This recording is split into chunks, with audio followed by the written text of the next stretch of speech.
Bom, vamos fazer uma aula sobre AIs. O que são AIs? São anti-inflamatórios esteroidais. Então, diferente do que a gente viu anteriormente, que foram os AINES, que eram aqueles anti-inflamatórios não esteroidais, esse aqui são do tipo esteroidal.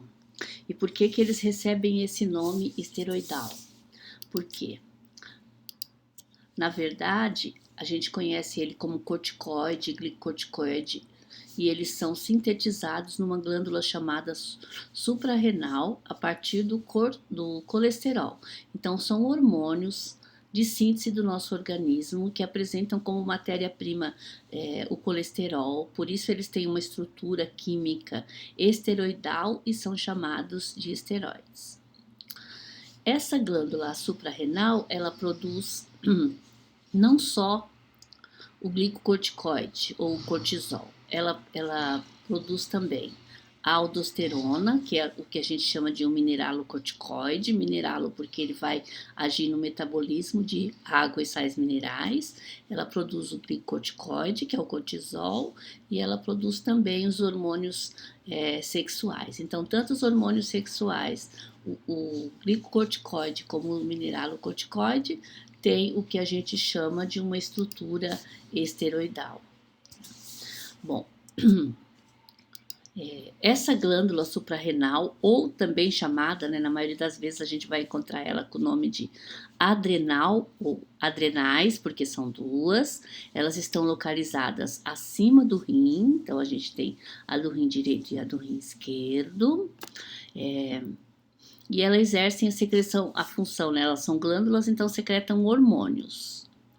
Bom, na medula, na parte mais interna da glândula, a gente tem, quando estimulada pelo sistema nervoso simpático, lembra do simpático? Tá? A gente tem a produção de adrenalina e noradrenalina, que são aqueles receptores responsáveis pela ação do sistema nervoso autônomo simpático que vocês já viram anteriormente. Quando a parte mais externa, chamada de córtex, é composta por 3 zonas concêntricas de células, né? E nessas 3 zonas, então, são produzidas numa parte chamada glomerulosa, a camada externa abaixo da cápsula produtora e secretora de aldosterona, e depois a gente tem a fasciculada e reticulada, que é uma outra área aqui, que é onde produz os glicocorticoides e os hormônios sexuais, tá? Então, a gente tem aqui um corte da glândula, onde aqui a gente tem a medula que produz adrenalina e noradrenalina, e o córtex que vai produzir o mineralocorticoide, o glicocorticoide e os hormônios sexuais. Então, todos de estrutura esteroidal, porque são derivados do colesterol. Bom, como é controlado a síntese desses hormônios da suprarrenal? Então, a gente tem aqui um esqueminha. Esse esqueminha é importante, a gente não vai ver ele somente agora. Quando a gente falar de contraceptivos hormonais, a gente vai falar dos hormônios sexuais, a gente vai voltar aqui nesse esquema. Quando a gente vai falar de tireoide, a tireoide também é controlada pelo hipotálamo, a gente vai voltar um pouquinho para o esquema parecido com esse, mas não pela suprarrenal, porque a glândula é a tireoide. Então, aqui a gente tem o hipotálamo, a gente tem a hipófise, também chamada hipófise anterior, tem gente que conhece com o nome de pituitária, e a gente tem a suprarrenal, a glândula suprarrenal, ou adrenal. Então, o que acontece? O hipotálamo, ele produz um hormônio chamado CRF, ou um fator de liberação de corticotrofina.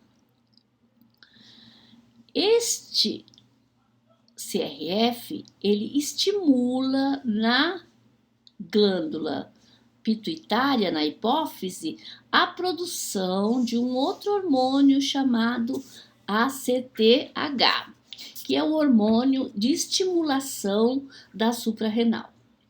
Quando A hipófise produz o ACTH estimula na glândula suprarrenal a síntese e produção, a liberação de glicocorticoide, cujo modelo principal é o cortisol, e também estimula a produção de um outro hormônio importantíssimo para a manutenção do equilíbrio do nosso organismo, que é o mineralocorticoide representado pela aldosterona. Então, voltando, o hipotálamo é uma área do sistema nervoso central onde é um regulador da síntese de hormônio. Então, ele vai controlar como? Produzindo um hormônio chamado CRF, fator de liberação de corticotrofina. Quando ele produz o fator de liberação de corticotrofina, ele está passando uma informação para a glândula hipófise para ela estar estimulando a síntese e liberação dos hormônios da suprarrenal. Então, a hipófise produz um hormônio chamado ACTH. O ACTH vai estar estimulando a liberação, a síntese e a liberação dos glicocorticoides e dos mineralocorticoides. Os glicocorticoides é o que a gente vai estudar, cujo representante principal é o cortisol, e os mineralocorticoides, que está relacionado ao sistema renina-angiotensina. Por quê? Porque ele vai fazer a regulação da quantidade de sais e de água do nosso organismo, tá? O cortisol tem funções importantes na manutenção do nosso organismo também. Ele prepara o nosso organismo para as atividades diárias. Esses hormônios, a síntese e a produção desses hormônios, tanto do glicocorticoide como dos mineralocorticoides, eles têm um autocontrole chamado de retroalimentação negativa. Então, o que acontece nessa retroalimentação negativa? A gente vai mostrar esse outro esquema que dê para entender um pouquinho melhor. Então, é o seguinte: a concentração de hormônio, por exemplo, quando eu tomo hormônio exógeno, quando eu tomo hormônio fármaco, medicamento, o que faz? Aumenta a concentração. Eu estou colocando aqui um representante do cortisol, mas por um mineralocorticoide acontece a mesma coisa. Então, se eu aumento a concentração sanguínea do hormônio, significa que já tem bastante. Se já tem bastante, eu passo uma informação negativa para a suprarrenal, que ela precisa diminuir a produção de hormônio cortisol. Eu passo uma informação para hipófise, que ela precisa diminuir a produção de ACTH. E eu passo uma informação negativa para o hipotálamo, que ele precisa diminuir a produção do CRH.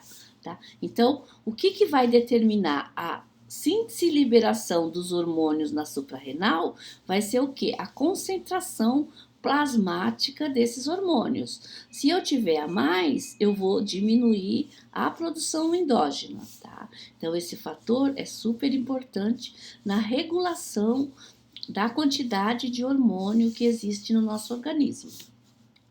O hormônio do cortisol, então a gente tem os hormônios aqui, ó. Os mineralocorticoides, bem representado pela aldosterona, ele é responsável pelo equilíbrio dos eletrólitos, tá?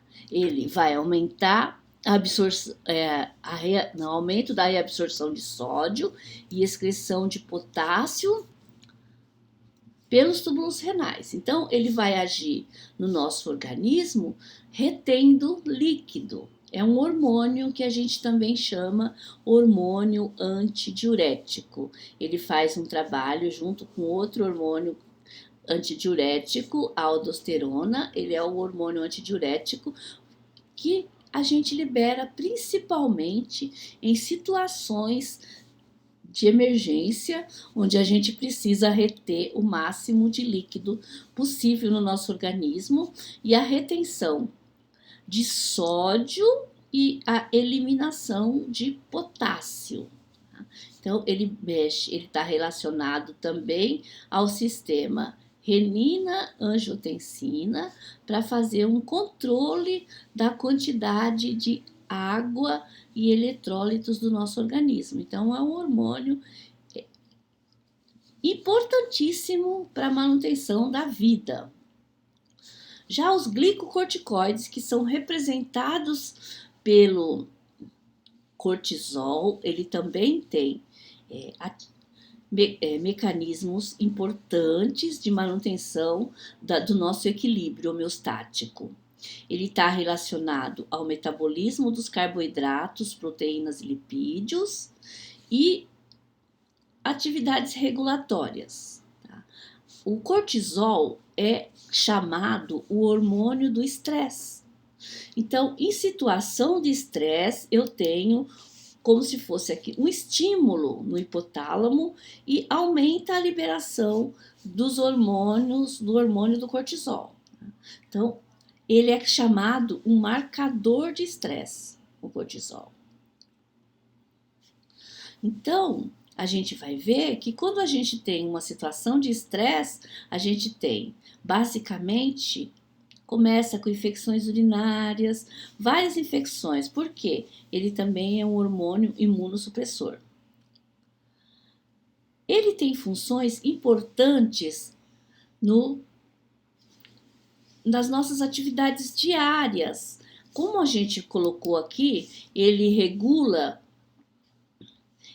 o metabolismo de carboidrato. Então, tipo assim, eu preciso de glicose porque eu preciso de energia para iniciar as minhas atividades. Então, ele é um dos hormônios que regula essa quantidade de energia. E eu preciso mais de energia durante o dia ou durante a noite? Eu preciso de uma quantidade maior de energia durante o dia. Isso significa o quê? Que a quantidade desse hormônio no nosso organismo, ele é cíclico, ele regula o que a gente chama de ciclo circadiano. Ciclo circadiano regula o dia e a noite. Então, eu vou ter uma concentração máxima de cortisol no meu organismo às 8 horas da manhã e vou ter uma concentração mínima de cortisol à meia-noite. Então, durante o dia, eu aumento essa concentração logo de manhã, durante o dia eu tenho uma alta concentração e durante a noite eu vou diminuindo essa concentração até chegar no valor mínimo à meia-noite, depois começa a aumentar de novo e eu vou ter uma concentração máxima às 8 horas da manhã. Então, ele está relacionado também àquela minha capacidade de exercer as minhas atividades durante o dia. Quem trabalha durante a noite e dorme durante o dia acaba desregularizando, acaba tendo um desequilíbrio nessas funções. Então demora um pouquinho para as pessoas se acostumarem a dormir durante o dia, as pessoas que trabalham à noite, porque acaba alterando esse ciclo circadiano.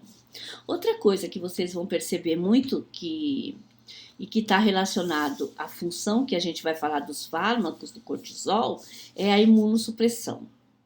Então, quando eu tenho uma doença alérgica inflamatória, ela piora muito durante a noite. Todo mundo aqui que já teve uma doença inflamatória alérgica sabe disso. Durante a noite eu fico pior do que durante o dia. Por quê? Durante a noite, a minha concentração de cortisol, ela diminui. Se ela diminui, eu vou ter uma ação anti-inflamatória menor. Por quê? Porque a ação imunossupressora do cortisol, ele está diminuído durante a noite. Durante o dia, eu já tenho auxílio do cortisol inibindo as reações tanto alérgica como inflamatória. Então, de alguma forma, é como se eu tivesse um medicamento natural. Tá? Então, a gente está falando do cortisol. Então, voltando aqui, ele vai fazer um metabolismo dos carboidratos, das proteínas e dos lipídios, ele vai regular este metabolismo e ele vai ter atividades regulatórias sobre o hipotálamo, né, a concentração dele. Atividades imunossupressora e anti-inflamatórias.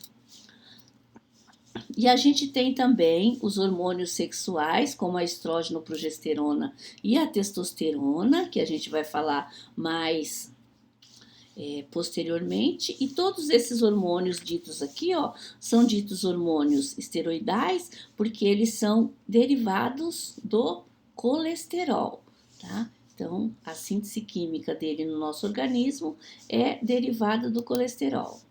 Bom, aqui neste gráfico, neste desenho, eu coloquei uma ação dos corticoides. O cortisol é o glicocorticoide humano mais importante. Ele é essencial para a vida e regula ou sustenta uma grande variedade de funções cardiovasculares, metabólicas, imunológicas e homeostáticas. Então, aqui ele age no pâncreas, na liberação de insulina, ele age no fígado, reduzindo a captação de glicose e aumentando a gliconeogênese, que é aquela glicose de outras fontes que não dos açúcares. Ele age no tecido adiposo, pode promover a queda de gordura, mas ele produz principalmente o que a gente chama de lipodistrofia.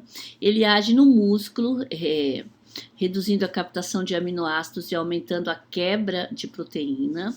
Ele age nos ossos, causando um fenômeno que a gente chama de osteoporose. E ele age também no sistema imune, além de agir no sistema nervoso central, tá? Então, ele age em várias partes do nosso organismo. É um hormônio que tem uma ação, a maioria dos medicamentos e dos fármacos que a gente falou, eles vão agir sobre receptores na membrana do núcleo, na membrana da célula. No caso dos hormônios esteroidais, então não é só o glicocorticoide, é tanto o glicocorticoide, os mineralocorticoides, como os hormônios sexuais. Então todos os hormônios esteroidais, eles vão agir em receptores intracelulares. Então a gente tem receptores, eles se ligam a esses receptores no citoplasma da célula e eles vão exercer as suas atividades dentro do núcleo. Então, eles vão agir no RNA que está lá dentro do núcleo. E aí eles vão promover o quê? Ou aumentar a síntese de determinada proteína ou diminuir a síntese de determinada proteína. Isso aqui que vai ser o quê? A ação farmacológica ou o efeito colateral do fármaco glicocorticoide, tá? Então, eles não têm uma ação instantânea, como teria, por exemplo, no receptor, o receptor GABA, que na hora que se liga aqui, já passa o cloreto e já dá a inibição do sistema nervoso central, por exemplo, tá? Ele não tem uma ação imediata, ele tem uma ação um pouco mais lenta. Por quê? Porque ele vai agir em receptores nucleares, ele vai agir em receptores que está dentro da célula, que vão caminhar para o núcleo e vai fazer a sua ação dentro do núcleo da célula.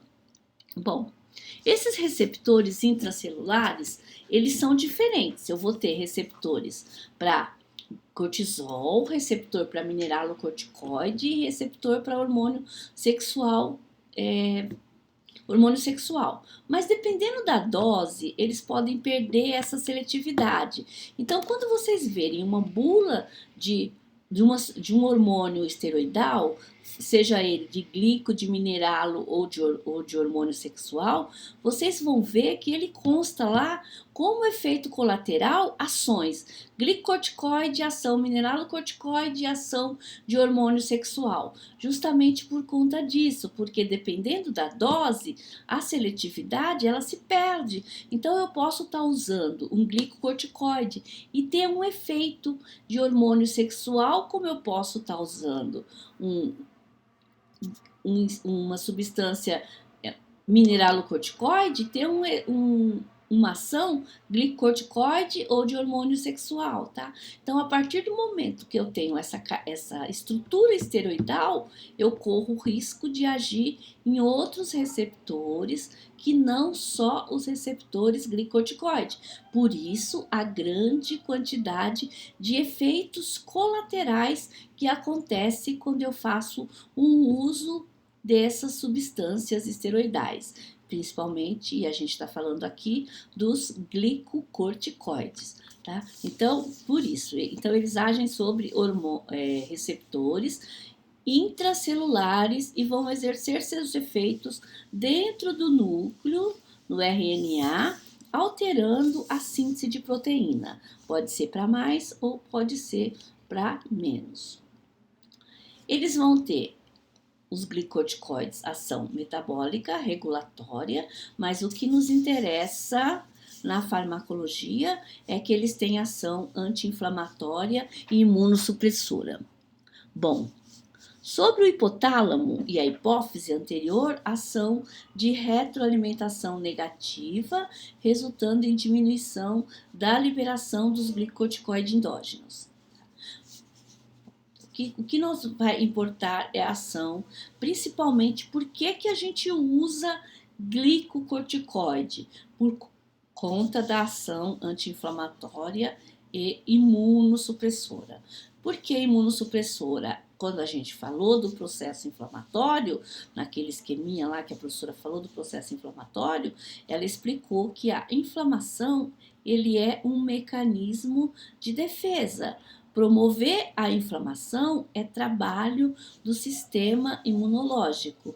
Então, quando eu tenho uma ação imunossupressora, eu já tenho uma ação anti-inflamatória, porque significa que o meu sistema imunológico está trabalhando menos, está trabalhando mais devagar. Então, basicamente, o uso terapêutico que eu faço do glicocorticoide é uma ação imunossupressora. Por quê? Tanto a inflamação como a alergia, elas são mecanismos de defesa. Elas fazem parte do sistema imunológico. Então, se eu diminuo o funcionamento do sistema imunológico, eu vou ter uma ação terapêutica anti-inflamatória e anti-alérgica. Aqui a gente vai falar sobre essas ações metabólicas dos glicocorticoides, que é sobre a glicose, né, porque vai dar basicamente os efeitos colaterais, e sobre a regulação, que é importante depois para a gente fazer a orientação correta sobre o medicamento para os nossos pacientes. Bom, as ações metabólicas. Então, sobre o metabolismo, quando a gente fala em metabólica, a gente pensa o quê? Em carboidrato, proteína e lipídios, tá? Açúcar, proteína e gorduras. Bom, então o metabolismo dos carboidratos, o que ele faz? Ele vai estimular a gliconeogênese, que é aquela produção de glicose a partir de outros compostos que não o açúcar mesmo, através do fígado, e ele vai promover a diminuição da glicose pelas células. Então, ele vai causar no nosso organismo uma hiperglicemia, tá? Então, ele vai aumentar a glicose. Lembra que eu falei que o cortisol, ele está relacionado às nossas atividades diárias? Diariamente, a gente precisa de mais energia. Durante o dia, a gente precisa de mais energia do que durante a noite. Então, uma das ações do cortisol é aumentar a glicemia. É função dele, tá? Eu falei para vocês que o cortisol, ele é o hormônio do estresse, ele é marcador de estresse. Então, gente, isso aqui eu vou debater de novo quando eu falar um pouquinho sobre diabetes. Às vezes, a gente controla tanto a dieta do portador de diabetes em relação a alimentação, mas esquece uma coisa que é muito importante, que é a questão do estresse. Então, você causando um aumento, você causando um estresse no diabético, você faz com que ele aumente o cortisol. E ele aumentando o cortisol, a glicemia dele vai aumentar. Então, às vezes, o pessoal fala: por que, que eu tomo medicamento? Por que, que eu faço a minha dieta, mas a minha glicemia não abaixa? Porque eu vivo estressada. Então, se eu viver estressada, o meu nível de cortisol está alto e a minha glicemia vai estar sempre aumentada. Então, o sistema também de adrenalina, então, emoções e estresse são coisas que aumentam bastante a glicemia. Então, tem que prestar atenção nisso, tá? Então, é um dos sintomas que a gente percebe na situação de estresse é o aumento da glicemia. Bom, no metabolismo de proteínas, então ele vai aumentar o quê? A quebra de proteínas e diminui a síntese de proteína. A quebra eu chamo de catabolismo e a síntese eu chamo de anabolismo. Então eu vou alterar, vai diminuir a síntese de proteína nos tecidos fora do fígado, músculo, tecido do linfóide na pele, diminui o transporte de aminoácido, aumento da quebra de proteínas que já se encontram nas células. Então, o que eu vou visualizar nesse caso? Eu vou visualizar diminuição da massa muscular. Por quê? Tá? Então, eu tenho diminuição da massa muscular. Eu posso apresentar algumas miopatias e também problemas cutâneos, que a gente vai depois fazer uma liçãozinha de casa para entender um pouquinho sobre esses problemas cutâneos. Bom, um outro efeito, uma ação metabólica dos lipídios, metabolismo dos lipídios. Então, o que ele causa no metabolismo dos lipídios? Uma mobilização dos ácidos graxos do tecido adiposo e oxidação aumentada dos ácidos graxos. Então, eu vou ter o quê? Aumento da presença de ácidos graxos no sangue. Eu vou aumentar a gordura no sangue. Eu posso aumentar colesterol, triglicéride, tá? Então, eu vou utilizar ácidos graxos para obtenção de energia. Gliconeogênese. Bom. Deposição de gordura localizada no tronco, na cabeça.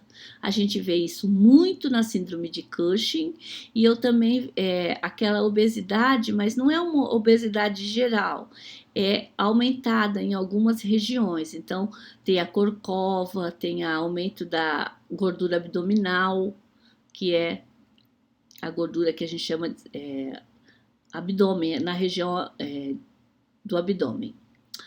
A gente também tem ações mineralocorticoides nesses hormônios, tá? A retenção de sódio e a perda de potássio, que causa o quê? Um aumento da pressão arterial e uma hipocalemia. O potássio é importantíssimo para vários funcionamentos do nosso organismo. Então, se eu perder muito potássio, eu posso ter muito problema. E também, quando a gente pensa nessa ação mineralocorticoide, como eu falei, às vezes eu não consigo tomar glicocorticoide sem ter ação mineralocorticoide. A gente, quando falar dos fármacos, vocês vão perceber isso, que muitos desses fármacos que a gente toma como ação, esperando a ação glicocorticoide, que é imunossupressora, eles também vão ter ação mineralocorticoide. Então, por isso eu posso ter retenção de sódio, perda de potássio, ou seja, aumento da pressão arterial, hipocalemia. E em relação ao cálcio, eu vou ter diminuição tanto na absorção, vai ter diminuída, como eu vou excretar mais. Então, eu vou eliminar mais e absorver menos, o que vai causar na questão dos ossos, o que a gente chama de uma osteopenia ou osteosporose. Então, eu posso cair, quebrar os ossos com muito maior facilidade. Bom, ações anti-inflamatórias e imunossupressoras, que realmente é por isso que a gente vai classificar os fármacos como AIS. Eventos vasculares, então ele diminui a vasodilatação. Então, se diminui a vasodilatação, eu vou alterar o transporte que acontece de dentro para fora da célula de líquidos e proteínas. Esse transporte eu chamo de exsudação, tá? Que é a saída para fora dos líquidos e das proteínas. Isso faz o quê? Dificulta bastante a cicatrização. Na inflamação aguda, eu vou ter diminuição da atividade dos leucócitos.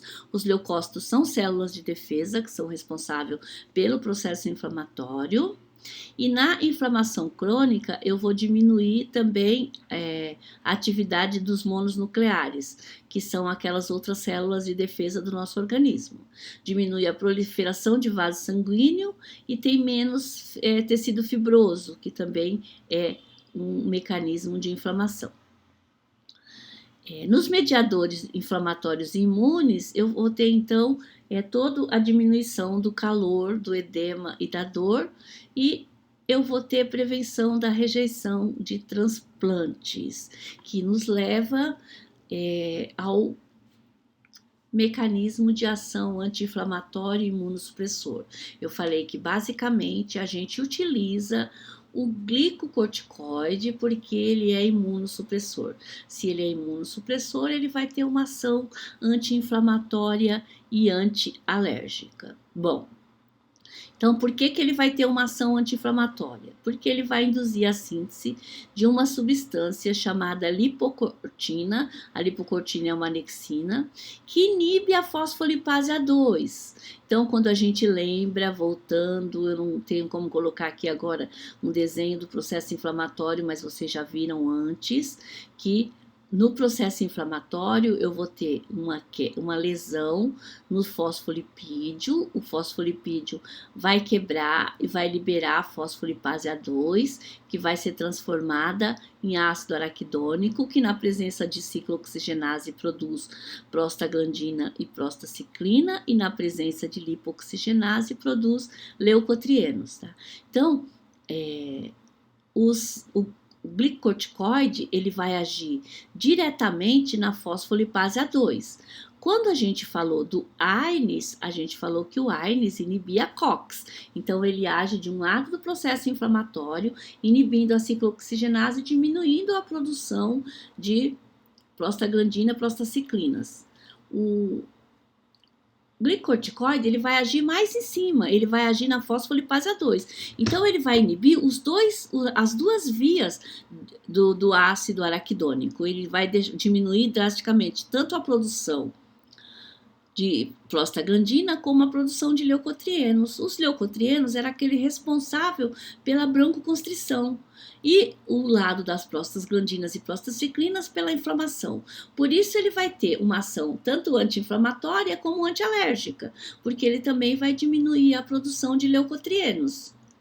Então, isso é por isso que a gente usa. E ele tem uma ação muito maior, ou seja, ele é um fármaco anti-inflamatório com uma potência maior do que os AINES, tá? Porque ele vai ter uma ação anti-inflamatória maior. Porque ele não tem só um mecanismo, ele tem outros mecanismos de ação anti-inflamatória que não os AINES. Isso define, por exemplo, o uso que eu faço do glicocorticoide como anti-inflamatório. Então, eu não vou usar de primeira escolha como anti-inflamatório se eu tiver uma inflamação simples de ser resolvida com AINES. Por quê? O AINES tem menos efeito colateral. Então, eu costumo comparar o AINES e o AINES analgésico, o analgésico com o analgésico morfínico.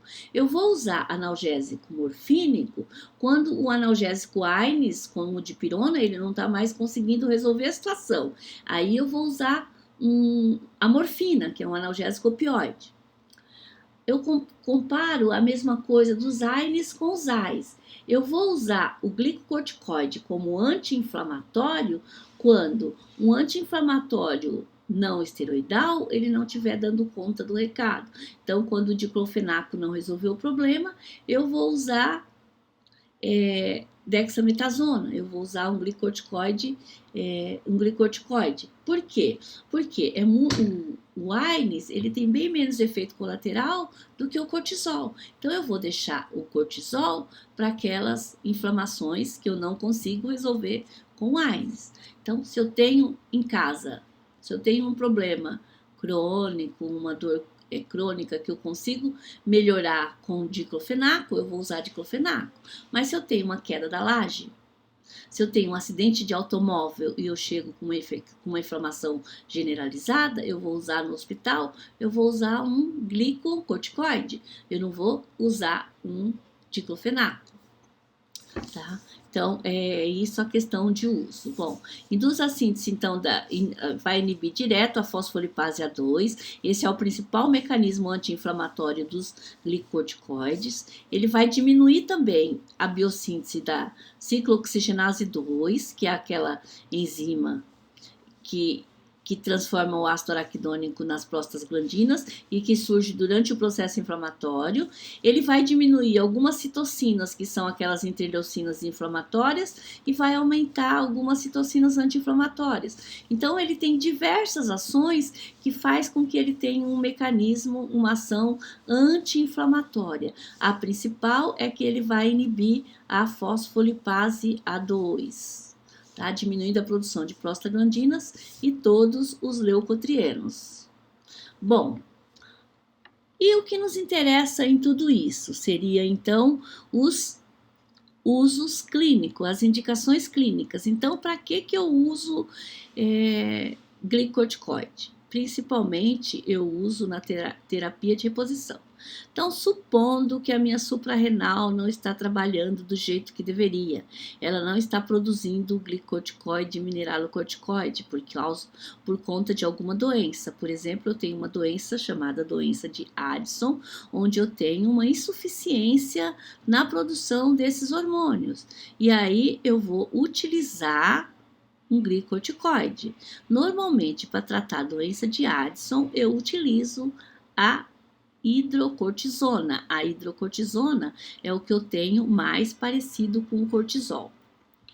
Então, terapia de reposição. Se por alguma razão eu precisar repor um hormônio da cortisol, eu vou fazer isso utilizando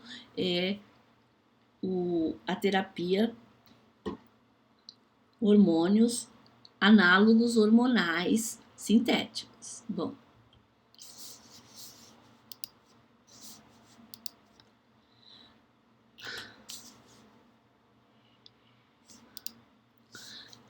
outra, claro, né, que a gente está falando de AIS, é a terapia anti-inflamatória imunossupressora. No tratamento da asma. A asma é uma doença muito frequente, tá, que acontece, então a gente usa muito anti-inflamatório glicocorticoide ou AIS no tratamento da asma por inalação ou por via sistêmica, injetável. Tá? Então a gente utiliza bastante no tratamento da asma.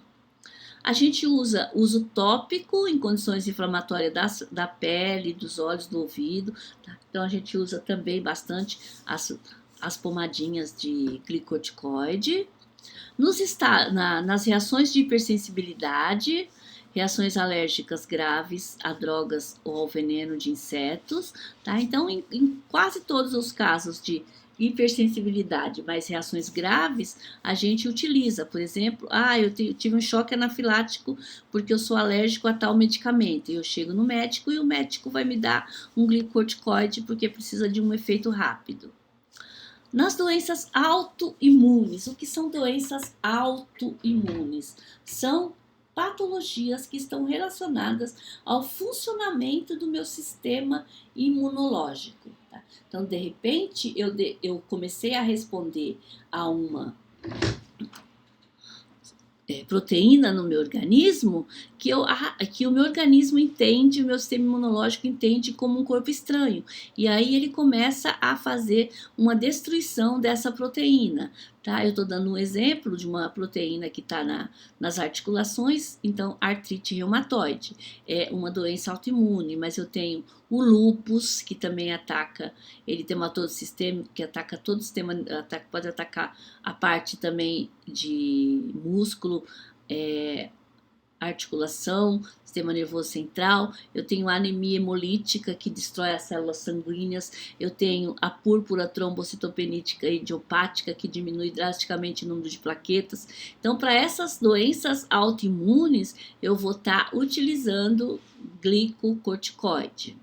Na prevenção da doença de enxerto, após transplante de órgão, então como imunossupressor mesmo, quando eu faço um transplante de órgãos, eu vou utilizar a glicorticoide.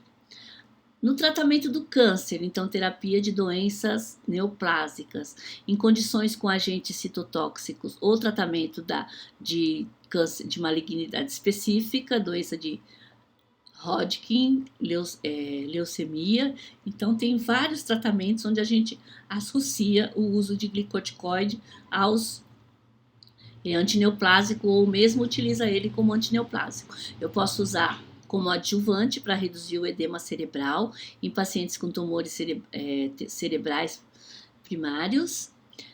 Eu posso usar como componente no tratamento antiemético, e a gente vai ver isso lá na frente, que o dexametasona ele tem uma ação antiemética.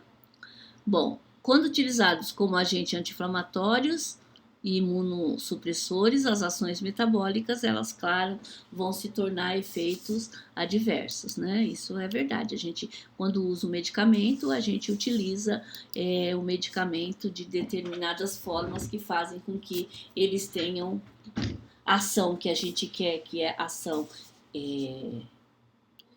farmacológica, mas a gente vai também ganhar a ação inflamatória. E voltando aqui naquele desenho que a professora deu, ela vai voltar, não, vamos voltar no desenho, sempre aquela coisa, né? Desenho é bom porque a gente... Gente, cadê o desenho? Desenho, cadê você?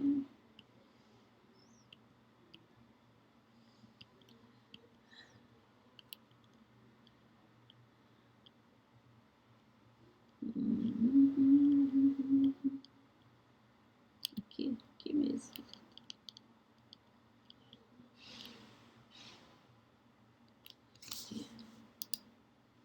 Não era aqui. Bom, eu vou... O que varia? Então, todos os fármacos que a gente vai trabalhar sobre glicocorticoides, eles são, basicamente, são análogos químicos de um hormônio chamado cortisol. Que tem por que tem alguns no mercado? Porque eles vão variar em 3 características. Eles vão variar quanto ao tempo de ação, quanto ao efeito a potência anti-inflamatória e quanto ao efeito mineralocorticoide. Mas este assunto, que são os fármacos, eu vou deixar para uma próxima aula. Então, hoje a gente vai parar por aqui, tá bom?